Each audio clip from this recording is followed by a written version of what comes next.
نحمدہ و نصلی علی رسولہ الکریم اما بعد فاعوذ باللہ من الشیطان الرجیم بسم اللہ الرحمن الرحیم۔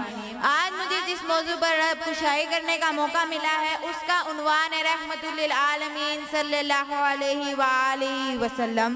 وہ آئے جن کے آنے کی زمانے کو ضرورت تھی، وہ آئے جن کے آنے کی زمانے کو ضرورت تھی، وہ آئے جن کی آمد سے بے چین فطرت تھی، وہ آئے نغمہ داؤد میں جن کا ترانہ تھا، وہ آئے نغمہ داؤد میں جن کا ترانہ تھا، وہ آئے گریہ یعقوب میں جن کا افسانہ تھا، وہ آئے جن کی خاطر مضطرب تھی وادی بدخواہ، وہ آئے جن کی خاطر مضطرب تھی وادی بدخواہ، وہ آئے جن کے قدموں کے لیے کعبہ ترستا تھا۔ صدر ذی وقار میرے پیارے پیغمبر اطہر رحمت للعالمین نیر اعظم سالار کونین سردار انبیاء کی آمد سے پہلے دنیا میں دور دور تک روشنی کا کوئی نشان نہ تھا۔ دنیا کا ماحول انتہائی بد سے بدتر ہو چکا تھا۔ ماؤں کا کلیجہ منہ کو آ رہا تھا، بیٹیوں کے آنسو تیزی سے بہہ رہے تھے، غلاموں کی سسکیاں عروج پر تھی، یتیموں کی سسکیاں عروج پر تھی، غلاموں کو جانوروں سے بھی بدتر زندگی گزارنے پر مجبور کیا جاتا تھا۔ الغرض دنیا کفر و شرک، ظلم و زیادتی، قتل و غارت، غریبی، حیائی اور بے شرمی اور بدیانتی اور ناانصافی کی آماجگاہ بن چکی تھی۔ صاحب صدر یہ قدرت کا نظام ہے، جب اندھیرے اپنی تاریکی کی انتہا کو پہنچ جاتے ہیں تو خدا کے حکم سے اجالے کی کرنیں نمودار ہوتی ہیں اور رفتہ رفتہ پورے افق پر چھا جاتی ہیں اور پھر پوری دنیا کو روشن و تابناک بنا دیتی ہیں۔ جب انسانیت تباہی کے دہانے پر آ گئی تو رحمت خداوندی جوش میں آئی۔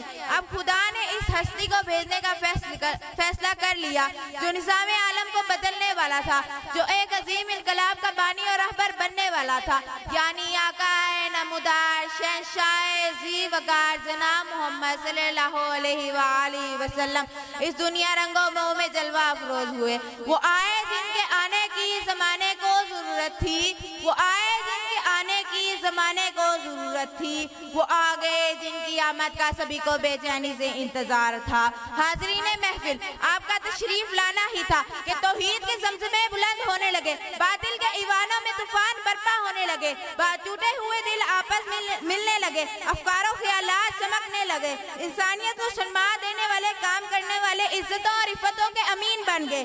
اب تخت و سرا سے نکل کر انسانیت سرپا کی بلندیوں تک پہنچ گئی۔ کل تک غلاموں کے ساتھ ناروا سلوک رکھنے والے اب ان کے محافظ اور کفیل بن گئے۔ الغرض دنیا میں برائیوں کا خاتمہ ہو گیا اور اچھائیوں کا بول بالا ہو گیا۔ بھٹک رہے تھے جو اب تک دکھوں کے صحرا میں، بھٹک رہے تھے جو اب تک دکھوں کے صحرا میں، وہ ان کے واسطے سکھ کے گلاب لے آیا۔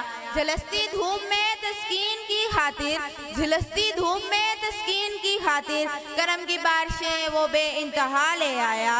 صاحب ذی محتشم اللہ تعالیٰ نے آپ صلی اللہ علیہ وآلہ وسلم کو پوری انسانیت کے لیے آخری کامل رہنما اور معلم بنا کر بھیجا۔ سرکار دو عالم اور تعلیمات سے انسانی زندگی کے ہر شعبے میں عظیم انقلاب برپا ہوا۔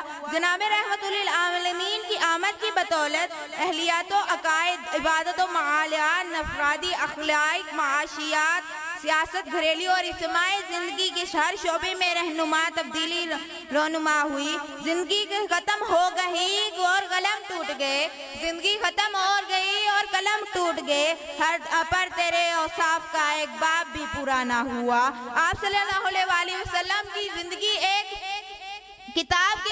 کھلی کتاب کی مانند ہے جو روزمرہ کے معاملات میں ہماری رہنمائی کرتی ہے۔ اللہ تعالیٰ سے دعا ہے کہ وہ ہمیں انسانیت نبی کریم صلی اللہ علیہ وآلہ وسلم کے حسنہ پر عمل تبع راہ ہونے کی توفیق عطا فرمائے۔